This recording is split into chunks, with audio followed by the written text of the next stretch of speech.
Assalomu alaykum aziz yurtdoshlar, gulsevar opa-singillar. Bugungi mavzumiz xlorofitum guli haqida.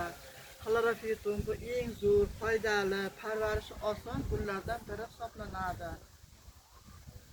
Bu xlorofitum turgan xonada u mebel, kraska va boshqa narsalarning hidini yutib yuborish xususiyatiga ega. Xonani havosini tozalab turadi. U juda tez o'sadi, oson ko'payadi, parvarishi oson, uzoq yashaydi. Bu gulni har qanday kishi bemalol parvarish qilishi mumkin.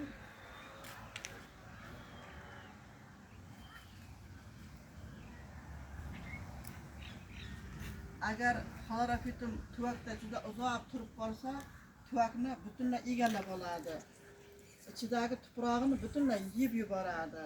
Tuproq mana hozir bu yerdagi xlorofitumlarni tuprog'ini almashtiradigan vaqti kelgan. Hozir bittasini amalda ko'rsatib beramiz. Qotirib qo'yish. Bugun mana bu gulni ko'chirib o'tkazishni ko'rsatmoqchimiz.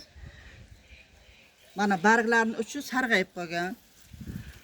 Barglar uchi sarg'ayib qolgan. Bu ichidagi tuproqni tomiri tuproqni egallab almashtirish vaqti kelganidan darak beradi. Hozir ag'darib ko'ramiz.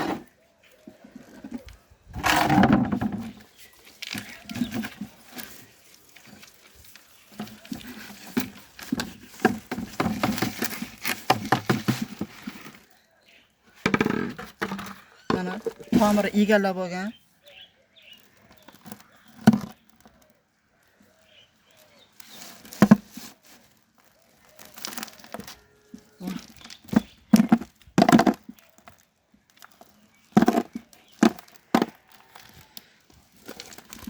Nimadir uzun qilaman. Almashtirish payti kelganda shuning uchun ham barglar sarg'ayib qolgan. Buni hozir yangi tuproq solib ko'chirib o'tkazamiz. Buni tomiri juda tez rivojlanadi. Mana bunday tomirchalardan olib tashlaymiz.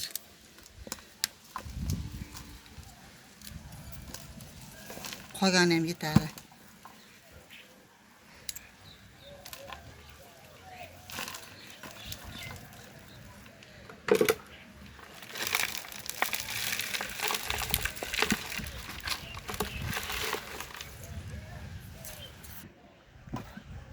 Mana tuvagimiz. Bundan ancha kattaroq, buni juda tez rivojlanishini hisobga olib, o'zidan ko'ra sar kattaroq tuvak oldik. Mana bir emas.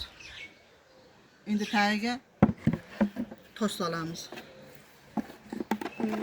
Salfetga solamiz.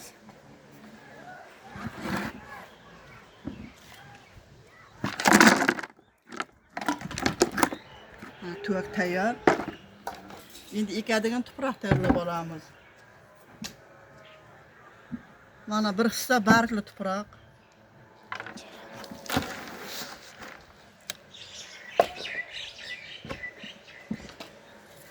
Ikki hissa chirindi.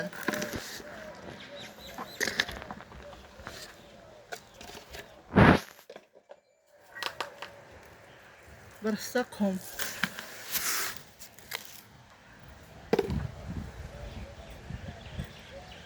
Ozroq fosfor tashlaymiz.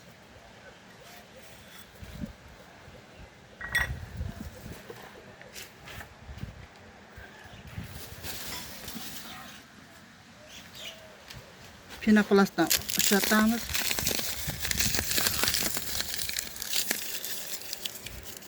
Yaxshilab aralashtiramiz.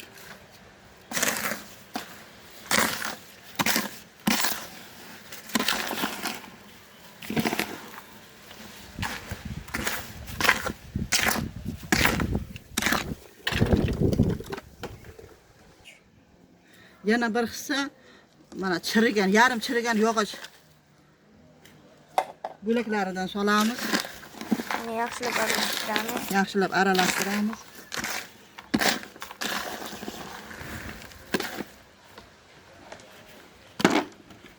Tuvagimiz ancha katta. Shamol turib qoldi.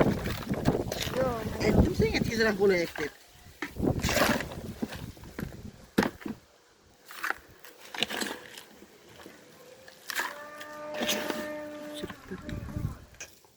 Ana ichiga tuproqdan soldik. Oh, yana ozoq solish kerak ekan.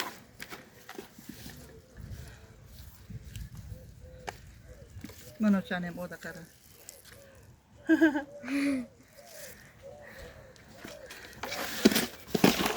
Şimdi tundirib olamiz.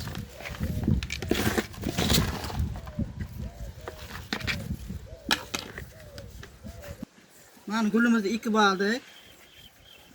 Endi barglari tuproq bo'lib qoldi. Chaqib tashlaylik-da. Yisroqqa tursin bular.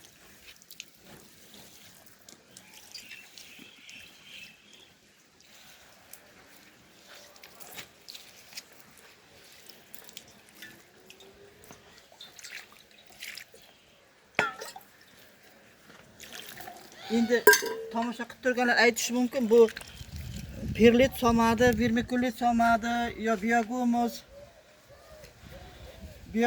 yoki torf solmadi deb o'ylashingiz mumkin. 90-yildan oldin ham ekkanman. Bu juda chidamli gul, tuproq tanlamaydi. Uy sharoitida qilingan kompostni chirindi tuproq bilan aralashtirib, qum bilan aralashtirib ekkanda bemalol juda yaxshi rivojlanadi. Buni joyiga qo'yib qo'yamiz.